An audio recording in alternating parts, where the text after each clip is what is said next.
Insight के साथ मैं हूं आमिर ज़िया। तो जनाब, जमात इस्लामी पाकिस्तान की एक अहम और सबसे मुनज़्ज़म जमात समझी जाती है, लेकिन इसके बावजूद गुज़िश्ता चंद साल से ये तासुर बढ़ता जा रहा है कि कौमी सियासत में इसका आज वो असर नहीं जो कभी माजी में हुआ करता था। इंतखाबी सियासत में कहीं गुम हो चुकी है। आजकल हुकूमत की मुखालफत ज़रूर कर रही है, लेकिन मरकज़ी धारे की इस इख्तिलाफ से दूर है। तना हुकूमत को दबाव में लाना बज़ाहिर जमात इस्लामी के बस से बाहर है। एक ज़माने में इस्लामी इनकलाब और निफाज़ इस्लाम के नारों को जमात इस्लामी की सियासत में मरकज़ियत हासिल हुआ करती थी। क्या आज इसने जो है अपनी पार्टी ने अपनी हिकमत अमली को कुछ बदला है? बात करने के लिए हमारे साथ मौजूद हैं आज के खुसूसी मेहमान मोहतरम हाफिज़ नईमुर रहमान साहब, अमीर जमात इस्लामी पाकिस्तान। बहुत शुक्रिया हाफिज़ साहब अपना कीमती वक्त देने का, हमारे स्टूडियो तशरीफ़ लाने का। तो जमात इस्लामी की और कौमी सियासत पे गुफ्तगू से पहले अगर आप मुझे इजाज़त दें कि ज़रा सा बात करते हैं, ये जो वज़ीर आज़म का दौरा अमरीका था, वहाँ पे उनकी अक़वाम मुत्तहिदा में तकरीर हुई। मैं मलिया लोधी साहिबा बड़ी हमारी मतलब मारूफ वो एडिटर भी हैं और डिप्लोमेट भी, उन्होंने एक पोस्ट में कहा कि इस मरतबा कश्मीर पे वज़ीर आज़म की तकरीर में सिर्फ 2 जुमले थे, जबकि सदर ट्रंप की तारीफ़ में 7। अच्छा, कश्मीर का तस्करा बकौल उनके इतना मुख्तसर अंदाज में कभी नहीं हुआ। हमेशा पाकिस्तान में कि कोई वज़ीर आज़म जाते थे तो बड़ी जो एक कहते हैं अहम नुक्ता होता था वो कश्मीर हुआ करता था। क्या कहेंगे? ये वैसे उनको बहसियत मजमूई तो तकरीर में उन्होंने पॉइंट्स अपने कवर किए, लेकिन ये पाकिस्तानी जो हुक्मरान तबका है उसकी हमेशा से प्रॉब्लम रही है कि वो अब डोनाल्ड ट्रंप की इस वक्त तारीफ़ करना तो जो है ना वैसे भी एक बहुत ही ख़राब बात है इंटरनेशनली, इसलिए कि जो कुछ फ़लस्तीन में इसराइल कर रहा है वो डोनाल्ड ट्रंप की मर्ज़ी से कर रहा है। तो अमेरिका की जो ये पूरी मुनाफ़िक़त है और उसमें उसका जो पूरा अमल है और इतनी जाने जा रही हैं, और अल्हम्दुलिल्लाह पाक भारत जंग के बाद पाकिस्तान ने दुनिया में अपने आप को मनवाया है। वैसे भी जो दुनिया में ताकत का तवाज़ुन है वो वेस्ट से ईस्ट की तरफ शिफ्ट हो रहा है। चलिए तो एक बात होगी, अब वो कश्मीर वाले मसले पे भी देखें, ये मेरा ख्याल है पाकिस्तान मुस्लिम लीग नून का भी प्रॉब्लम है कि ये लोग जो हैं कश्मीर पर एक हद से ज़्यादा बात नहीं करते हैं, और इनके पता नहीं क्या इनके बैक ऑफ माइंड में ये बात होती है कि वो अभी भी उसी दुनिया में रहते हैं कि मशरक़ी पंजाब मगरबी पंजाब की सकाफ़त एक है, कल्चर एक है, लकीर तो बीच में आ गई। नवाज शरीफ भी फरमाया करते थे ना, कभी वाजपेयी के साथ बैठकर कोई चीज़ हो रही है, कभी कुछ हो रहा है। मेरा ख्याल है इससे इनको निकल आना चाहिए। हिंदुस्तान ने अपने आप को जिस तरह से एक्सपोज किया है और पूरी दुनिया अब उसको जिस तरह से समझती है, अब ना मुज़ाकरात से कुछ होना है, ना ये आलू प्याज और टमाटर की और स्टील की सियासत से कुछ होना है। अब तो ठीक तरीके से बात करनी होगी, मुज़ाकरात ज़रूर कीजिए, लेकिन मुज़ाकरात में सब्सटेंस होना चाहिए ना, यानी हक़ खुद इरादियत को एक तरफ रख के आप क्या करेंगे। तीसरी बात इसमें बहुत इंपॉर्टेंट है कि ये सवाल तो डोनाल्ड ट्रंप से होना चाहिए था ना कि भाई वो आपकी सालिसी कहाँ गई, और वो आप पानी पे जो सालिसी कर रहे थे। फरमाया कि मुज़ाकरात होने चाहिए, मुज़ाकरात में जो है अपना मौक़िफ़ मजबूती से रखें, लेकिन एक और जो ख्याल है और बड़ा मजबूत है वही ख्याल कि 5 अगस्त 2019 को जो भी इक़दामात भारत ने किए उसके बाद अब आम सफारतकारी मुमकिन नहीं है। उन्होंने जो एक तरफा तौर पे कश्मीर को हज़म किया, यूनियन टेरिटरी का हिस्सा बनाया। अच्छा, उसके बाद जनाब उन्होंने इंडस वाटर ट्रीटी को अबेंस में डाल दिया।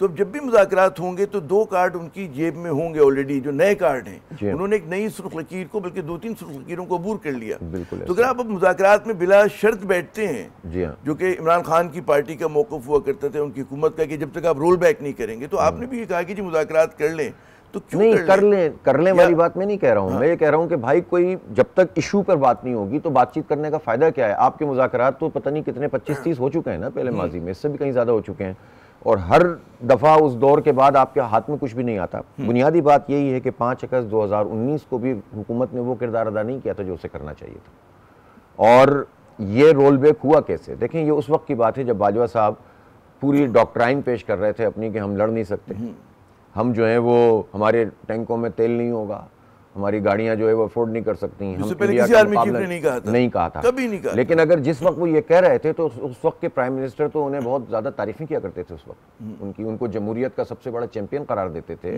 और अपोजिशन के ख़िलाफ़ बात करते थे। और जब ये इंडिया ने ये काम कर लिया था तो उसके बाद हमारी तरफ से एक्शंस क्या हुए? जो इंडिया ने अटैक किया और हमारे लोगों ने उनके जहाज़ को गिराया था और अभिनंदन को पकड़ा था, तो उस पर भी हमें जिस तरह से डिप्लोमेसी का मुजाहरा करना चाहिए था। सिर्फ डिप्लोमेसी ये नहीं होती कि आप दुनिया में अच्छा जेस्चर देते रहें और लोगों को, कैदियों को छोड़ छोड़ के भेजते रहें, आपको फर्म स्टेट लेना था। दरहकीकत कश्मीर पर जो हमारा 70 साल का स्टैंड था उस पर ज़र्ब लगाई थी इंडिया ने, उसने अपना हिस्सा उसको बना लिया। तो ये रिएक्शन हमारा क्या था, उस तरह का तो नहीं था। लेकिन नहीं था। अब जो आज के हालात, और अब जो मुज़ाकरात की जो बात हो रही है, अब तो देखें, सिवाय इसके कि हक़ खुदरादियत, और दूसरी बात यह है कि पानी, जब तक वो उससे पीछे नहीं हटता और 35A और 370 से वो अपने आप को पीछे नहीं करता, बातचीत करने का कोई फायदा नहीं। और ट्रम्प और अमेरिका जैसे लोग तो हमेशा दगा देने वाले, धोखा देने वाले लोग हैं। इनकी बुनियाद पर तो आप कोई मुज़ाकरात कर ही नहीं सकते।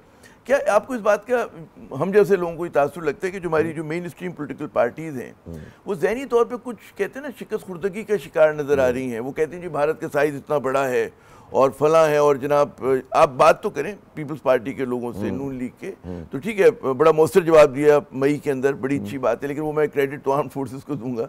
तो ये कहाँ तक तासुर जो है गलत या सही, आपको तो ज़्यादा उठना बैठना है। नहीं, मेरा ख्याल है पाकिस्तान में दो इश्यूज ऐसे हैं, कश्मीर और फ़लस्तीन। हाँ। आप जमात इस्लामी की स्ट्रगल को माइनस करें तो बताएं ये लोग करते क्या हैं? हाँ। ना पीपल्स पार्टी, ना मुस्लिम लीग नून, ना PTI। सीधी बात यह है कि भारत से बात उस वक्त ही होगी जब वो 35A और 370 से दस्तबरदार हो।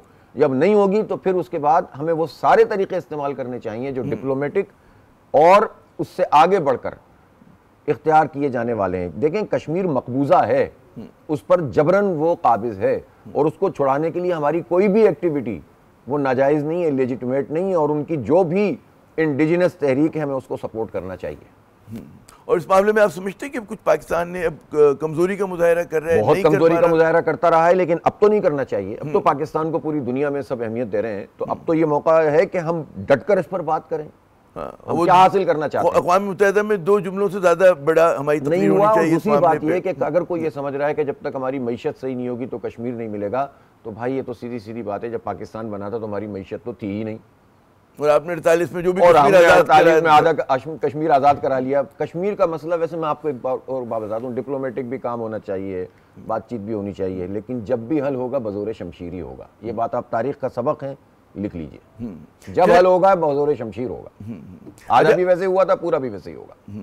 चले, अच्छा अब हम आते हैं कि खैर एक अलग सवाल, बहस अलग हो जाएगी नो न्यूक्लियर पावर्स के दरमियान, लेकिन फिर इंशाल्लाह कभी और वक्त के लिए उठा के रखते हैं। कौमी सियासत पे आते हैं कि जमात इस्लामी कहाँ खड़ी है? निज़ाम के साथ है, निज़ाम के ख़िलाफ़ है? क्या इसकी मतलब पॉलिटिक्स क्या कह रही? तब्दीली की कहाँ है, जेन्युइन तब्दीली की कहाँ है, कहाँ है आप? हम तो चेहरे नहीं, निज़ाम को बदलो वाली बात करते हैं। हमारे यहाँ तो प्रॉब्लम ये है ना कि अगर इस्टेब्लिशमेंट पार्टी A को सपोर्ट करे तो A B के खिलाफ तो होती है, इस्टेब्लिशमेंट के साथ खड़ी हो जाती है, और वही इस्टेब्लिशमेंट उस B पार्टी को सपोर्ट कर दे तो A जो है वो इस्टेब्लिशमेंट के खिलाफ हो जाती है। तो मेरा चोर जिंदाबाद, तेरा चोर मुर्दाबाद वाली कहानी है। इस्टेब्लिशमेंट मेरे साथ हो तो जिंदाबाद, और इस्टेब्लिशमेंट दूसरी पार्टी के साथ मेरे खिलाफ हो तो मुर्दाबाद। इसी ने पाकिस्तान को आज तक यहाँ पहुँचाया है। मैं ये समझता हूँ कि बात उसूली होनी चाहिए, ठीक होनी चाहिए। पार्टियाँ हमारी कंप्रोमाइज़ हैं।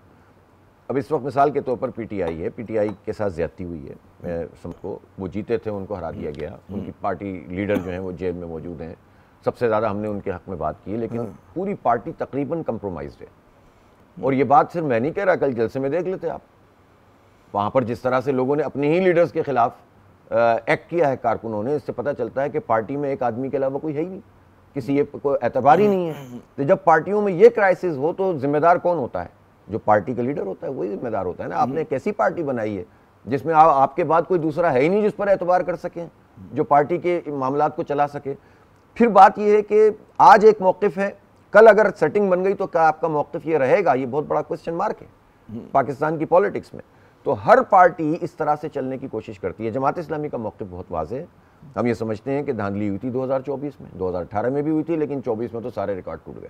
अच्छा, ठीक है। और उसके बाद ये हुआ है कि फॉर्म 47 वाले हुकूमत में आ गए हैं, लेकिन फॉर्म 45 वालों को भी जिस तरीके से काम करना चाहिए उन्होंने बहुत सारी चीज़, मसलन 26वीं तरमीम में हमारा मौक़िफ़ ये था कि इस पर जाना ही नहीं चाहिए और इसमें निगोशिएट ही नहीं करना चाहिए, इसको इन टोटो रिजेक्ट करना चाहिए। हमने रिजेक्ट किया था, लेकिन PTI इंगेज हुई, उनकी जो भी तहरीक आईन तहफ़्फ़ुज़ पाकिस्तान इंगेज हुई, मौलाना को सबने मरकज़ बना लिया, और फिर निकल कर के आया, वो निकल कर आया कि आज अदालतें हमारी कंप्रोमाइज़। तो इसमें आप लोग अपने आप को इस तरह से तनकीद बनती है कि जमात इस्लामी तो मुत्तहिदा महाज की सियासत से अलग है, आप लोग तो ना मशावरत में होते हैं, ना उठते बैठते हैं, साथ अगर होते देते हैं ना कौम के सामने तो मौक़िफ़ आता है नहीं। लेकिन अगर आप उन सियासी जमातों से आपने कभी बात करने की कोशिश होती है, देखिए बातचीत तो हमने नहीं रोकी, हमारी तो तमाम इन जमातों से बातचीत होती है, लेकिन भाई देखें हमारे कुछ तजर्बात भी हैं। लेकिन आप इत्तेहाद में शामिल होते नहीं होंगे, उसकी वजह है हमने माजी में 40-50 साल यही इत्तेहादों की सियासत की है, और ये सारी की सारी पार्टियां एस्टेब्लिशमेंट के साथ मिल जाती हैं और जमात इस्लामी अपना नुकसान भी उठाती है और बहुत पीछे भी खड़ी हो जाती है, और ये लोग एस्टेब्लिशमेंट के साथ मिलकर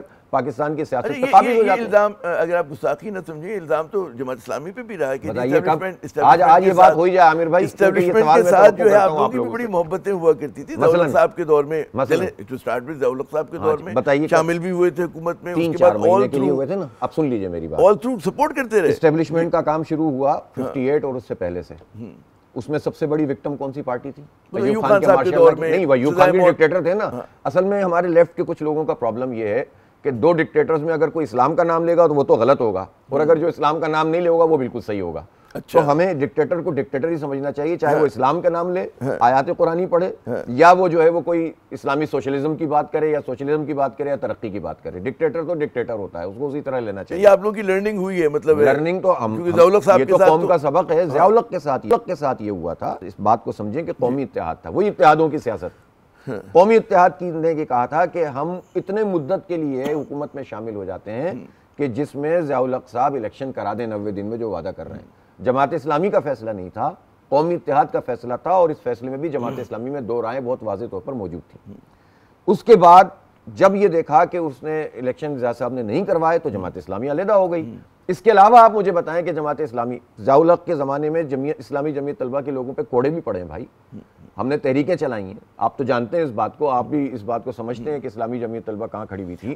सबसे ज्यादा नुकसान कराची में जमात इस्लामी सबसे ताकतवर थी ना, तो ज़िया उल हक ने सबसे ज्यादा नुकसान पहुंचाया। डायकोटमी ये थी कि कुछ मामलात पे अफगान जिहाद के ऊपर बड़ा आप लोग एस्टेब्लिशमेंट की क्लोजली चला करते थे। मैं कोई ख्वाजा आसिफ की तरह डिनाई नहीं करूंगा, है ना, बहुत करीब चला करते थे, इसलिए चलते थे। देखें अच्छा, उसका कुछ फुलझड़ियां जो थी हमारी जामियात में भी आती थी, कॉलेजेस में भी आता था, फुलझड़ियां आती थी ना, उसके बाद असलहा आता था, बोरियों में भर के असलहा आया करता था। हाँ, तो उसके बाद जो गोलियां चलती पूरी जमात इस्लामी की, यानी 1947 से लेकर जब तक तलबा यूनियन के इंतखाबात थे, इस्लामी जमीयत तलबा थी, NSF भी थी और पार्टियां भी थी। मुझे बता दें कुल कितने कत्ल हुए पूरे पाकिस्तान में जब से आपने पाबंदी लगाई उसके बाद, और फिर आपने लिसानी तंजीमों को फ़रोग दिया, फिर आपने जो है वो इलाकाई और फिर कवाराना तंजीमों को फ़रोग दिया, फिर पार्टियों ने वहाँ पर इन्फ्लुएंस करना शुरू किया, तब झगड़े शुरू हुए। वो झगड़े छोटे मोटे तो तलबा में क्या घर में भी होते हैं, लेकिन इस नोयत के झगड़े नहीं होते थे, बैठकर बातचीत होती थी ना, नजरियाती सियासत होती थी। बाद में तो ये सियासत आपने नजरियात से निकाल कर लड़ाई झगड़े की तरफ डाल दिया लोगों को।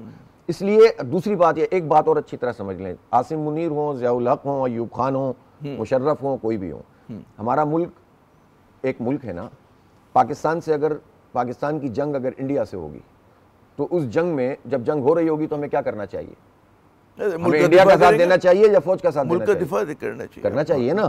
तो अयूब खान ने तो जमात इस्लामी पर पाबंदी लगाई थी, मौलाना मौदूदी कितने साल जेल में रहे थे, लेकिन जब 65 की जंग हुई तो मौलाना मौदूदी ने कहा कि इस वक्त हमारी लड़ाई एक तरफ, अभी तो हमें अपनी हुकूमत का साथ देना। बिल्कुल, अभी जंग हुई तो हम तो बोलते रहते ना फॉर्म 47 की, हमें तो कराची में मेयर नहीं बनने दिया ना इन लोगों ने, ये तो किसी और ने तो नहीं रोका, इन्हीं लोगों ने रोका है।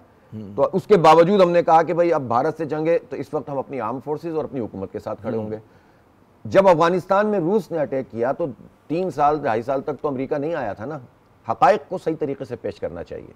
मैं इस पर बिल्कुल फर्म हूं कि उस वक्त अगर पाकिस्तान की स्टेट उस वक्त इसका रास्ता रूस का वहां नहीं रोकती तो वो रूस नहीं था जो आज है, बल्कि वो सोवियत यूनियन था और one of the 2 super powers था।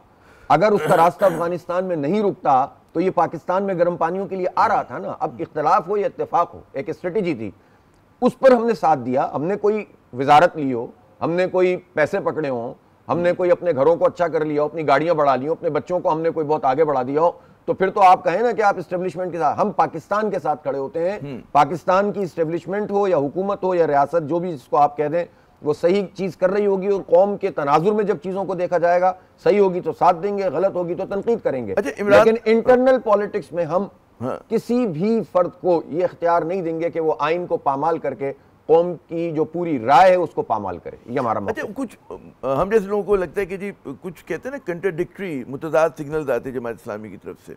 अब इमरान खान का मौक़िफ़ है कि वो समझते हैं कि जी पाकिस्तान पीपल्स पार्टी और नून लीग की क़यादत को अच्छा है, वो समझते हैं जी ये करप्ट हैं, उनके नज़दीक वो बात नहीं करते। अरे जमात इस्लामी भी बड़ी प्यूरिटन जमात है, आप लोग भी कहते हैं बड़े ईमानदार है, और उस पर तो कोई शक नहीं कि आपकी उस पर स्कैंडल उस तरह की नहीं है, लेकिन साथ साथ आप लोग इंगेज भी करते हैं, आप लोग बैठ के बात भी करते हैं, लगता है कि आप सिस्टम को सपोर्ट भी कर रहे हैं। आप जिस निजाम को आप करप्ट कहते हैं, ये मौक़िफ़ हो सकता है, जिस निजाम को आप करप्ट कहते हैं उसको आप गिरने भी नहीं दे रहे। नहीं नहीं नहीं, ये एक बात आप समझ, एक मैं तासुर की बात कर रहा हूं। हम क्या इंगेज करते हैं, हम तो ये कहते हैं फ़लस्तीन पे ऑल पार्टीज कॉन्फ्रेंस बुला लो। हमारा तो इंगेज करना हुकूमत से ये होता है। मैं गया था शहबाज शरीफ साहब के पास और मैं पीटीआई के पास भी गया था, पीटीआई नहीं आई, शहबाज शरीफ ने। बहरहाल अगर ऑल पार्टीज बुला ली तो बुलानी चाहिए थी कि नहीं बुलानी चाहिए, जाना चाहिए था मुझे या नहीं जाना चाहिए। इस्लामी अगर बिजली का मसला हुआ तो हमने जब उनसे मुज़ाकरात किए तो उससे पहले धरना दिया है ना 14 दिन का, एहतिजाज किया है ना, सड़क पे बैठे हैं ना, घर पे तो नहीं बैठे हुए थे, और एग्रीमेंट किया ना उनसे और उनको इंगेज किया, और उसके बाद जितने भी पैसे कम हुए करवाए, मजीद लड़ेंगे, मजीद बात करेंगे। पॉलिटिकल पार्टी इसी तरह चलती है। लेकिन जब बाजवा साहब की एक्सटेंशन करवानी हो तो पीटीआई और नून लीग और पीपल्स पार्टी एक होते हैं। जब आर्मी की कोर्ट्स, मिलिट्री कोर्ट्स बनानी हो तो नून लीग, पीटीआई और ये पीपल्स पार्टी एक होते हैं। शराब के ऊपर एक बात आई असेंबली में और उससे बचने की कोशिश करनी हो तो ये तीनों एक हो गए। ज़ैनब बिल आया, आपको कसूर में जो वाकया हुआ था बच्ची के साथ ज्यादती, हमने कहा कि चौक पे फांसी दो इनको, हमने बिल पेश किया, नून लीग, पीपल्स पार्टी, पीटीआई एक हो गए।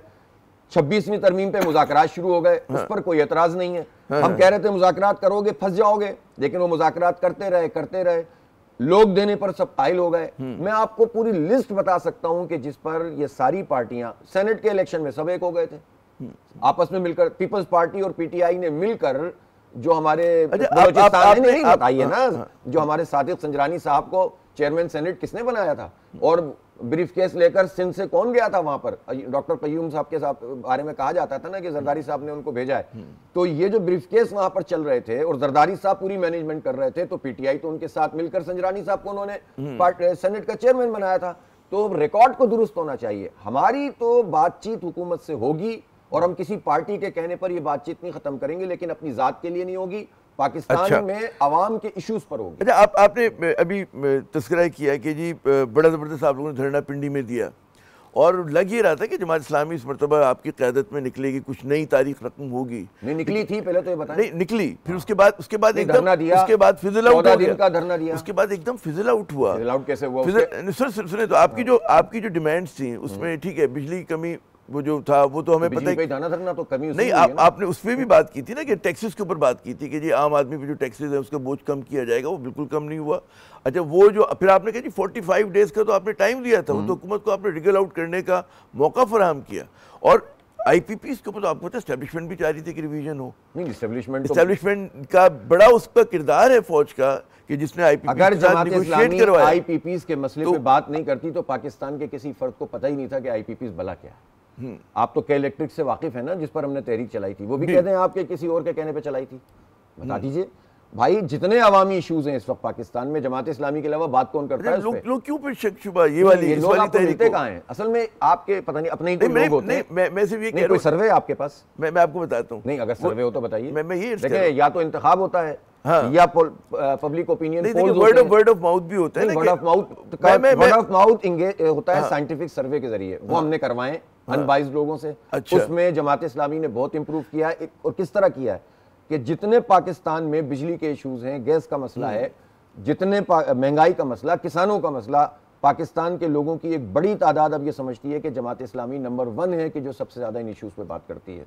तो भाई हम तो ये तो नहीं, हम जंग लड़ने तो नहीं गए थे ना, धरना देने गए थे यार। आप तो पॉलिटिकल चीजों को समझते हैं, हम कोई बंदूक लेके तो नहीं गए थे कि हम फतह कर लेंगे। हमारा एजेंडा एक था कि बिजली के बिल कम होने चाहिए, और हमने उसके साथ साथ ये कहा था भी अपनी मराहत कम करें। अगर आप लोगों को अपने इनिशिएटिव था, किसी ने नहीं कहा था आपको? क्यों कहेगा कोई? क्यों कहेगा कोई? जमात इस्लामी को कुछ कहना होता तो मेयर दे देते ना, हम तो जीते हुए थे ना, हारे हुए थोड़ी थे। हम कोई किसी के सहारे पे तो नहीं आते। मेरी आप बताएं ना, यहाँ पर जो सूबाई और कौमी असम्बली के इंतखाबात हुए तो उसमें जमात इस्लामी की जीती हुई सीटें क्यों नहीं दी गई हमें? तो जिसके बारे में आप ये प्रोपेगेंडा इसलिए किया जाता है कि कोई दूसरी पार्टी उठ ही ना सके, इसलिए। अच्छा, लेकिन जमात इस्लामी इस वक्त बिल्कुल सही ट्रैक पर चल रही है, अपनी शनाख्त के साथ खड़े हैं। हम किसी धोखे में अब नहीं आएंगे। हमने बहुत सितारे साइकिल निशान अगर आप कर लिया और सब ने एस्टेब्लिशमेंट से साजबाज कर ली, मिस्टर हो या मौलाना, सब एस्टेब्लिशमेंट के खाते में चले गए, हम वहीं पे वहीं खड़े रहे। तो अब हम अपने कारकुनों को जमात इस्लामी की सियासत पे बात करते हैं, लेकिन एक जरा सा वक्फा ले लें मुख्तसर सा। नाज़रीन हमारे साथ रहिए। प्रोग्राम में नाज़रीन एक मरतबा फिर खुशामदीद। हमारे आज के खुसूसी मेहमान मोहतरम हाफिज़ नईमुर रहमान साहब, अमीर जमात इस्लामी पाकिस्तान। जनाब, वक्फे से पहले कुछ हम बात करते जमात इस्लामी की सियासत पर, और आपने कहा जी अब हम वो गलती नहीं करेंगे मुत्तहदा महाज की।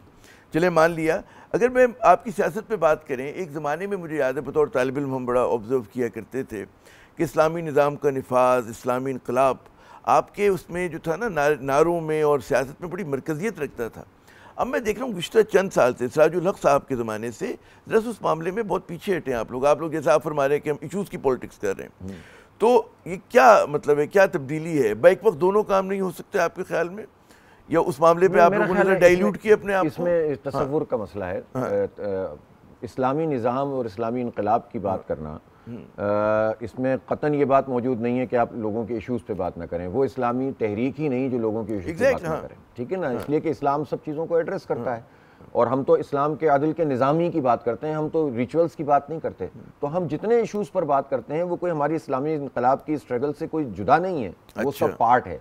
और कभी कोई फ्लेवर ज़्यादा हो जाएगा, कोई कभी फ्लेवर कम हो जाएगा। फ्लेवर कम किया तो वो हालात के ऊपर होता है। ये समझाइए कि क्या वजह है कि मतलब है इस्लामी जमहूरियत पाकिस्तान, यहाँ पे पाकिस्तानियों की अक्सरियत जो है बड़ा दीनी वो रखती है, शगफ रखती है, उनकी रुझान वही है, लेकिन वो जो हमारी मजहबी जमातें हैं उनको इंतखाबी सियासत में वो पजीराई नहीं देती, या बाद औक़ात अगर इजाज़त दे कहने की मुस्तरद कर देती है। नहीं, ऐसा क्या नहीं होता। देखें, अगर आप मजहबी जमातें, अब ज़ाहिर है खुद एक बहस है कि पाकिस्तान में जमात इस्लामी आपको लास्ट इलेक्शन में कोई सीट नहीं मिली, उससे पहले 18 में क्या सूरत हाल थी, जमात इस्लामी या 2-3 सीटें कभी अच्छे दिनों में भी ज़्यादा नहीं मिली। मैं आपको कहूँ, जमात इस्लामी मजहबी जमात नहीं, दीनी चले। मजहब तो कहते हैं मैंने जब किसी मसलक को, दीन का मतलब निज़ाम ज़िंदगी, और इस्लाम एक निज़ाम है, इस्लाम इबादत का मजमूआ नहीं है। तो ये बहुत अहम बात है।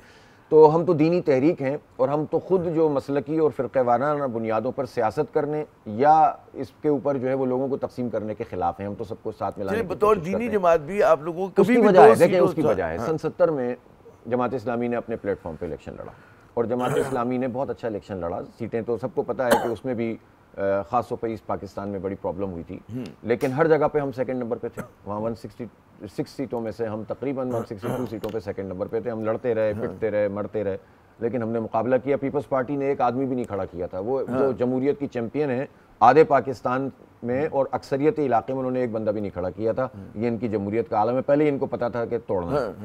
दूसरी बात यह है कि खुद यहाँ वेस्ट पाकिस्तान में भी सीटें तो हमें कम मिली थी, लेकिन हमने हर जगह पर बहुत अच्छे तरीके से वोट भी लिए थे और बड़ी अच्छी कैंपेन भी चलाई थी। मौलाना मौदूदी का ज़माना था वो। अनफॉर्चुनेटली कह लें, या हालात का तनाज़ुर था कि जिसमें फिर जमात इस्लामी को बार बार ये करना पड़ा कि मुख्तलिफ इत्तेहाद बनते रहे। जैसे आप कह रहे हैं ना कि इस वक्त हालात का तकाज़ा है कि इत्तेहाद बना लिया जाए। हमने कौमी इत्तेहाद में बड़ा ज़बरदस्त रोल अदा किया। हमने फिर उसके बाद IGI में बड़ा ज़बरदस्त रोल अदा किया। नवाज शरीफ साहब तो कुछ भी नहीं थे, ये काजी हुसैन अहमद थे जिन्होंने पूरी स्ट्रगल की, और उसके नतीजे में नवाज शरीफ बन गए। फिर उसके बाद हमने एक तजर्बा किया कि हम अपने एक प्लेटफॉर्म बनाए, फिर उसके बाद हमने MMA का तजर्बा किया। लेकिन इन सारे तजर्बात के बाद एक हमें नुकसान हुआ, और वो हुआ कि हमारी जो अपनी इलेक्टोरल शनाख्त थी ना, देखिए हमारी सियासत तो प्रीवेल करती है, हमने अपने नैरेटिव को तो पाकिस्तान का नैरेटिव बनाया है अल्हम्दुलिल्लाह। ये जमात इस्लामी को क्रेडिट जाता है, और बहुत सारे लोगों को इसकी बहुत तकलीफ है कि यार ये पाकिस्तान का पूरा जो नैरेटिव है ये जमात इस्लामी का बनाया हुआ है। लेकिन कलीदी किरदार, लेकिन आइन साजी में कलीदी किरदार है। 4 सीटों के बावजूद आइन साजी में हमने बहुत किरदार अदा किया, दस्तूर बनाने में। अब आप मुझे बताइए कि जो इलेक्टोरल पॉलिटिक्स है ये तो जागीरदार की होती है, ये तो इलेक्टेबल की होती है, ये तो एस्टेब्लिशमेंट की छतरी तले होती है। यहाँ तो बताएं ना आप मुझे कि कौन सी पार्टी है जिसमें खुद डेमोक्रेसी मौजूद है। मुझे एक सवाल के ये तो इशू है पाकिस्तान का, लेकिन अब हम इस पर कायल हो गए।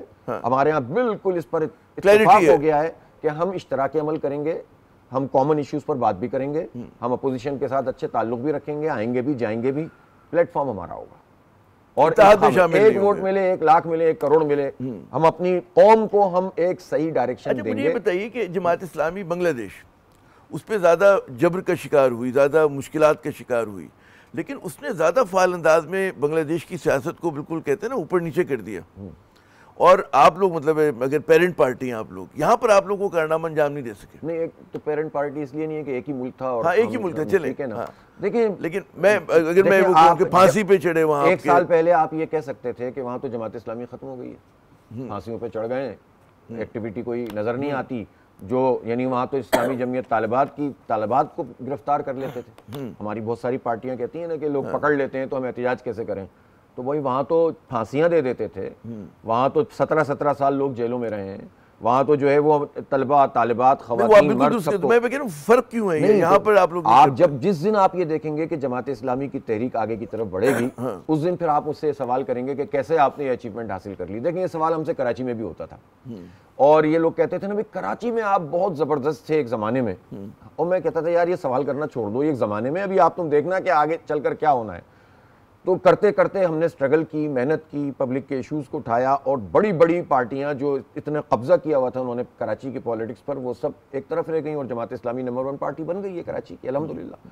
तो जमात इस्लामी के पास ये पोटेंशियल भी मौजूद है, और हम जिस तरह लेकिन आप खुद कह रहे हैं कि जी हम जो मतलब है जिसको वोट मिलते हैं उसको कहते हैं पावर दी नहीं जाती, उसको ताकत में इख्तियार में आप नहीं आने देते। रास्ता तो यही है ना, रास्ता यही है। रास्ता तो क्या इसका हल क्या है? मतलब इसका हल अवाम की ताईद ज्यादा से ज्यादा हासिल करना, और अपनी पार्टी में जो है ना इस तरह से लोगों को ना आने देना कि जो इलेक्टेबल के नाम पर लाए जाते हैं, और फिर वो ये तासुर जो है कि सियासी अमल में अब जो है सियासी जमातें इतनी आज़ाद नहीं है। सही है बात, ठीक है। और जैसा आपने भी इशारा दिया कि बात तो बड़ी खुशी खुशी कहते हैं कि भाई इसी तरह होना चाहिए, मतलब है क्या वजह है इसकी? नहीं, उसकी वजह यही है ना कि खुद तो दम है नहीं। अब जब वसीयत पे और विरासत पे पार्टियां चलेंगी, और सबके स्टेक्स लगे होंगे ना कि इंटरनेशनली भी, अब देखें अमेरिका के खिलाफ क्यों नहीं जाते, चाहे हुकूमत हो या अपोजिशन। आपने कोई वैसे पिछले 2 साल में अपोजिशन के कुछ बयान देखे अमेरिका के खिलाफ? चलो हुकूमत तो अमेरिका के बहुत हामी हो गई होगी ना, अब डोनाल्ड ट्रंप की खुशामद कर रहे हैं, लेकिन जो परेशानी में है उनको तो चाहिए ना कि बोलें कि अमरीकी गुलामी नामंजूर, लेकिन वो भी अमेरिका की हिमायत और उसकी चापलूसी और खुशामद के लिए पीटीआई ने शुरू तो इसी तरह किया था, जब हुकूमत से हटे थे। कहाँ चले गए फिर? फिर ये जब से 2 साल तो कम से कम ऐसे हैं ना जिसपे तो भाई खुद अमेरिका में लोग एहतिजाज कर रहे हैं, खुद लंदन में एहतिजाज कर रहे हैं, सिडनी में एहतिजाज कर रहे हैं। तो जो पाकिस्तान की सबसे पॉपुलर पार्टी हो वो अमेरिका का नाम ही ना लेती हो कि यार दहशतगर्दी में ताउन मत करो इसराइल के खिलाफ, तो ये खुद सवालिया निशान है। इसी तरह से पाकिस्तान की जो अपनी पॉलिटिक्स है उसमें भी लोग, पार्टियों में ऐसे लोग मौजूद होते हैं कि जो कंप्रोमाइज होते हैं। इसीलिए मैं कह रहा हूं कि ये लंबी जिद्दोजहद है। नहीं, आप इसको कॉम्प्रोमाइज कह रहे हैं। हमारे यहाँ जब इमरान खान साहब का दौर हुकूमत था तो उन पर इल्ज़ाम लगाया जाता था कि हाइब्रिड निज़ाम है। अब वजीर दिफा जो है वो कहते हैं कि जी हाइब्रिड निज़ाम है, तस्लीम करते हैं उस बात को। नहीं तो अब ठीक है ना। अच्छा, अब सियासी जमातें देखती हैं कि आगे बढ़े पीछे हटें, किससे पूछ के कहाँ खड़े हों, तो ये सब चीज़ें तो हुई हैं। 2-3 चीज़ें होती हैं ना। एक तो ये कि अपने दामन को पाक रखना चाहिए, साफ रखना चाहिए। जब आप कंप्रोमाइज़ क्यों होते हैं? किसी लालच की वजह से होते हैं, किसी गलत काम की वजह से होते हैं, और या फिर आप मरून मिन्नत होते हैं कुछ लोगों के, जिसकी वजह से आप बात नहीं कर पाते। तो अल्हम्दुलिल्लाह मैं जमात इस्लामी के बारे में ये कह सकता हूँ, आप उससे इख्तलाफ कर सकते हैं, आप हमारी हिकमत अमली से इख्तलाफ कर सकते हैं, लेकिन आप ये तो नहीं कह सकते ना कि हमने कोई मफाद हासिल किया। एक काउंटर आर्ग्यूमेंट ये भी है कि हाइब्रिड निज़ाम इस मुल्क की ज़रूरत है, क्योंकि हमारी सियासी जमातें इतनी कमज़ोर हैं, इतनी नातवा हैं, इतनी उनमें बदनवानी है, कहीं पे मौरूसी सियासत है, कहीं पे जैसे आपने फरमाया वसीयत है, नसीहत है। तो अगर हमारे दायरे साथ नहीं खड़े होंगे तो मुल्क नहीं चलना। ये पता नहीं सियासी जमातें क्या करती हैं, ये एक तासुर है, ये तनकीद है ना। मैं जवाब दूँ? हाँ, तो मैं ये बहस है, ये बहस है, मैं कह रहा हूँ गुफ्तगू है ना। अच्छा, इस गुफ्तगू में मसला क्या है? इस गुफ्तगू में बंदूक को एक तरफ रख के बहस कर लें तो अच्छी बात हो जाएगी। जब बंदूक रख के आप बहस करेंगे तो लोग यही कहेंगे ना कि यार हाइब्रिड ही होना चाहिए। बंदूक को एक तरफ की चीजें, हमें नहीं पता कि बंदूक है नहीं है, मतलब मुल्क में और क्या है और क्या है। तो आप यहाँ जमहूरियत है, माशाल्लाह, पार्लियामेंट है, अदलिया आपकी है। मैं तो ज्यादा बात इसलिए भी नहीं करूंगा कि पता नहीं आप कितना चला पाएंगे इसको, लेकिन बात यह है कि देखें जो सच्ची बात है वो ये कि आज़ाद राय से ना पार्टियां हैं और ना पार्टियों के लोग हैं, और उसकी एक बड़ी वजह कि वो खुद बेनिफिशरी होते हैं। अगर वो इस सिस्टम से अपने जो है ना बेनिफिट्स ना ले रहे हों तो वो अपनी स्ट्रगल को बहुत तो तनकीद जो है फिर इदारों पे बनती है, सियासी जमातों पे बनती है, दोनों पे बनती है। ज्यादा तो इन पे बनती है ना कि जो आवाम का नाम लेकर का काम आइन में लिखा हुआ है ना कि उन्हें क्या काम करना है। नहीं, लेकिन जब वो वाला काम करते हैं पूरी कौम साथ देती है। अब मसला ये है कि इदारों से मतलब आपकी भी बात होती है, हम भी बतौर सहाफ़ी बात करते रहते हैं। वो कहते हैं जनाब ऐसी भयानक गलती कर रहे होते हैं कि इदारा ना आए बीच में तो मुल्क को पता नहीं कहाँ ले जाए। वो एक दौर था, मतलब है कि मतलब एक हुर्रियत के लोगों से आप मुलाकात नहीं करते थे डर के मारे। कि भारत नाराज हो जाएगा। तो भाई आप जो की आपके इश्यूज होते थे उसके ऊपर कॉम्प्रोमाइज कर लिया करते थे, तो इदारों का मसला है कि भाई वो आगे बोलेगा। तो सवाल उनसे ये है कि इन सब लोगों को इस जगह पे लेकर कौन आया? दुपट्टे उड़ा उड़ा के जहाजों में लाता कौन था? पार्टियां ऐसे थोड़ी पॉपुलर बन गई भाई। पाकिस्तान में है, शख्सियात की सियासत होती है, कल्ट की पॉलिटिक्स होती है भी, इस वक्त भी मौजूद है, लेकिन पार्टियां तो मजबूत वही लोग करते हैं ना, कि कभी एक पार्टी को बड़ा कर देते हैं, कभी एक दूसरी पार्टी को बड़ा कर देते हैं। तो पहले तो आप ही अपनी अदाओं पे जरा गौर करें, फिर उसके बाद हम बात करेंगे ना। तो इसलिए सबको, और देखें आज आप समझें दोनों को गौर करना चाहिए, दोनों को सियासी जमातों को, क्योंकि देखिए आम आदमी की जो तनकीद होगी इदारों से नहीं होगी, वो इलेक्टेड नहीं है, ज्यादा तनकीद बनती है सियासी जमातों से। वो क्यों जाते हैं उनके क्योंकि उनकी नर्सरी में क्यों अपने पौधों को उगाते हैं या खुद उगते हैं खुद क्यों वहां पर जो है ना वो। अच्छा, अगर इजाजत है एक मुख्तसर वक्फा ले लें नाज़रीन, हाफिज साहब से हमारी गुफ्तगू का सिलसिला जारी रहेगा, हमारे साथ रहिएगा। जमात इस्लामी पाकिस्तान के अमीर मोहतरम हाफिज़ नईमुर रहमान साहब हमारे साथ मौजूद हैं, उनसे गुफ्तगू का सिलसिला जारी है। हाफिज़ साहब, प्रोग्राम का आखिरी हिस्सा है, इसमें कुछ बात ही करते उम्मीद की कि आप क्या देख रहे हैं। सबसे पहले चलें हुकूमत के हवाले से आपकी क्या उम्मीदें हैं, आप क्या इसका मुस्तकबिल देख रहे हैं, क्या ये अपने 5 साल आपको पूरे करती हुई नज़र आ रही है? हिस्ट्री तो ये है कि नहीं करेंगे पूरे, और धक्के से तो सब एक पेज पर हैं भाई, अब क्यों नहीं करेंगे? नहीं, वो पिछली वाली हुकूमत एक पेज पे नहीं थी, वो तो प्राइम मिनिस्टर भी कहते थे, आर्मी चीफ भी कहते थे, साथ मिलकर बात करते थे, एक दूसरे की तारीफ करते थे, फिर क्या हुआ था? तो ये तो खैर पाकिस्तान की बदकिस्मती है कि यहाँ कोई भी चीज़ चलती नहीं है। और फिर इनका मसला ये है कि ये तो बड़ी तादाद में फॉर्म 47 वाले हैं ना, ये जीते हुए तो नहीं हैं, हारे हुए लोग हैं, तो इसलिए इतने ज़्यादा ये चल रहे हैं। अभी देखते हैं आगे अच्छा क्या आपको क्यों नहीं कर पाएंगे? जब हर चीज अमेरिका से अच्छे ताल्लुकात हो गए, मतलब चीन से अच्छे ताल्लुकात, पता नहीं है ना। अभी तो देखें, एक तो कौम को एतमाद में लेना चाहिए। आपके ताल्लुकात सिर्फ तस्वीरों से और हंसते मुस्कुराने से नहीं पता चलेंगे, आप लेकर के आ रहे हैं पाकिस्तान के लिए और पाकिस्तान के अवाम के लिए, उससे पता चलेगा। एक और बात, बड़ा आखिरी सवाल मेरा आपसे, जमात इस्लामी का क्या मुस्तकबिल है? क्या लग रहा है आपको कि जितनी मुश्किलात दरपेश हैं आप लोगों को, मतलब है कि इलेक्ट्रल पॉलिटिक्स के हवाले से इतना असर नहीं है, कि क्या देख रहे हैं अपना कुछ? मेरा ख्याल है इंशाल्लाह अल्लाह ने चाहा तो हम ग्रो करेंगे। अल्हम्दुलिल्लाह जमात इस्लामी की तरफ लोग उम्मीद से देखते हैं। मैं नहीं कहता कि अभी लोगों की राय हो गई है कि इनको इलेक्शन में लाया और जीत जाएंगे, अभी बहुत लंबा सफ़र करना बाकी है, लेकिन हमारी डायरेक्शन सही है। हम पब्लिक इश्यूज़ को एड्रेस कर रहे हैं, हम नज़रियाती इश्यूज़ को एड्रेस कर रहे हैं। तो बहुत सारी चीज़ें नज़र नहीं आती सरफेस पे, लेकिन हमारा चूँकि पार्टी स्ट्रक्चर ऐसा है तो हम वो काम भी कर रहे हैं और लोगों के इश्यूज़ भी इस वक्त हाईलाइट कर रहे हैं। हमारा 21-22 आखिरी बात, 21-22-23 नवंबर को जो हमारा इज्तिमा हो रहा है वो रूटीन का इज्तिमा आम नहीं है।